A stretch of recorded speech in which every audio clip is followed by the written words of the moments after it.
Hello, curiosity box में आपका स्वागत है।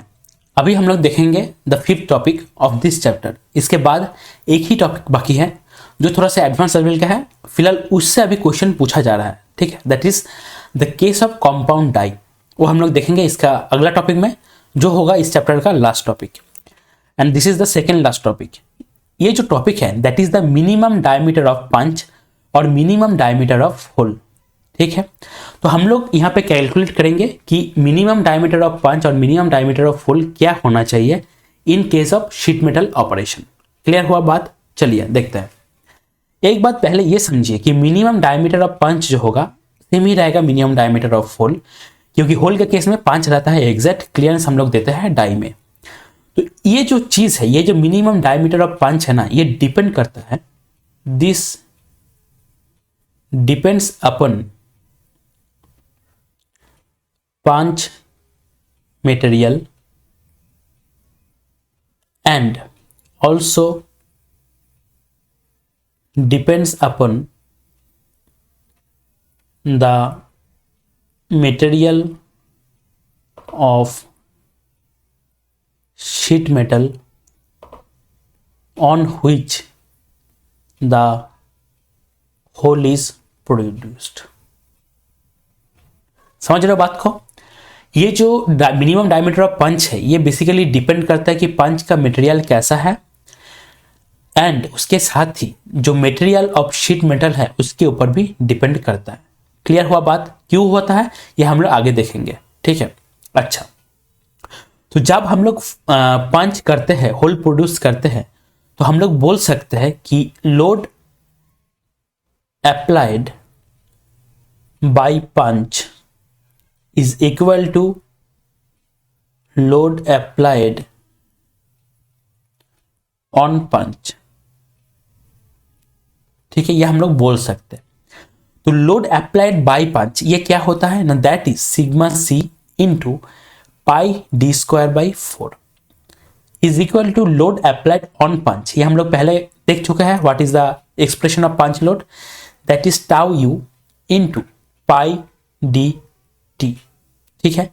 ये है होल के केस में, फॉर होल, एंड ये है फॉर पंच। अच्छा, एक चीज समझ लो, यहां पे सिग्मा सी जो है, sigma C that is the crushing strength of पंच।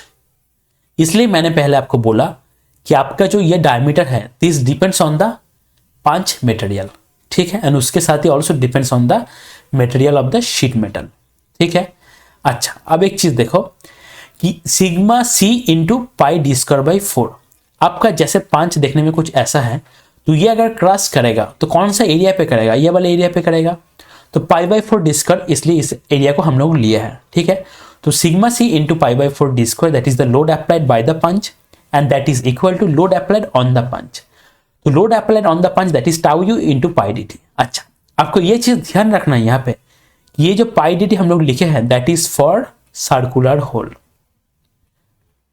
ज्यादातर केस में जो क्वेश्चन आएगा आपको बोलेगा calculate the minimum die of the punch और minimum die of the hole, आपको सर्कुलर होल ही बोल देगा। लेकिन अगर आपको ये बोल दे कि hole is square shape, hole is of rectangular shape, then in that case आपको फॉर्मूला डिड्यूस करना पड़ेगा, क्योंकि मैं जो फॉर्मूला करवा रहा हूं that is in case of circular hole, ठीक है। जो आपका शेप प्रोड्यूस हो रहा है within the sheet metal that is of cylindrical shape, ठीक है। ये बात याद रखिएगा। अगर शेप चेंज होगा तो आपको यही लॉजिक से कैलकुलेट करना होगा कि what will be the minimum die of the punch, ठीक है, क्योंकि तब ये शेयर्ड एरिया जो है that is perimeter into thickness ये चेंज हो जाएगा।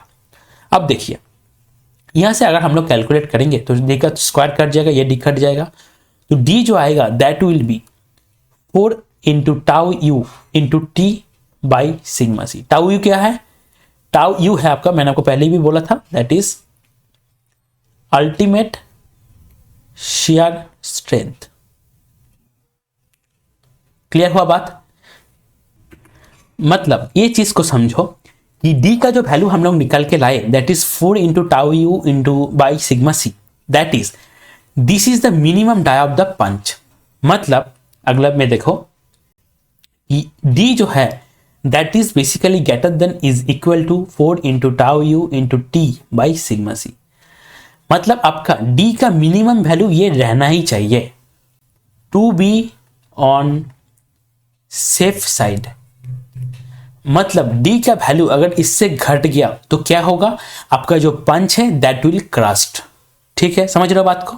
तो मिनिमम इतना डाया हम लोगों को रखना ही चाहिए सो दैट हम लोग का जो पंच है that shouldn't crush during the sheet metal operation. Clear हुआ बात। तो ये जो फॉर्मूला है ये आपको याद रखना है। This is the minimum dia, इसलिए हम लोग लिखे हैं greater than is equal to, इससे ज्यादा ही होना चाहिए, यह मिनिमम इसके इक्वल टू तो होना ही चाहिए। क्लियर हुआ बात।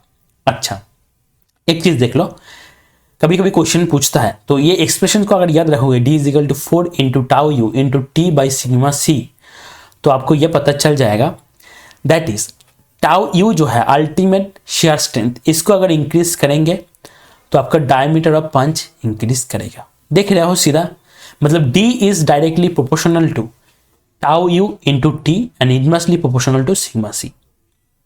तो यहां से आप सीधा कंक्लूजन निकल सकते हो कि टाउ यू को अगर इंक्रीज करेंगे तो डी इंक्रीज करेगा। अच्छा, इसके साथ ही थिकनेस ऑफ शीट मेटल को अगर इंक्रीज करेंगे तो minimum dia of the punch that will increase. लेकिन अगर sigma C that is crushing strength of the punch if increases then आपका जो डायमीटर ऑफ पंच है दैट विल डिक्रीज। ठीक है, ये सब नोट में लिख लो क्योंकि क्वेश्चन कभी कभी यहां से पूछा जा सकता है। ठीक है, तो ऐसे ही हम लोग कैलकुलेट किए minimum dia of the punch. Minimum dia क्यों हम लोग बोल रहे हैं कि क्योंकि इतना डाया हम लोगों को ड्यूरिंग द ऑपरेशन रखना ही है, इससे अगर कम रखेंगे तो हम लोग का जो पंच है दैट विल क्रश, इससे अगर ज्यादा रखेंगे तब तो हम लोग सेफ साइड में है। क्लियर हुआ बात। चलिए यहीं पे खत्म होता है ये वाला topic and thank you for viewing this.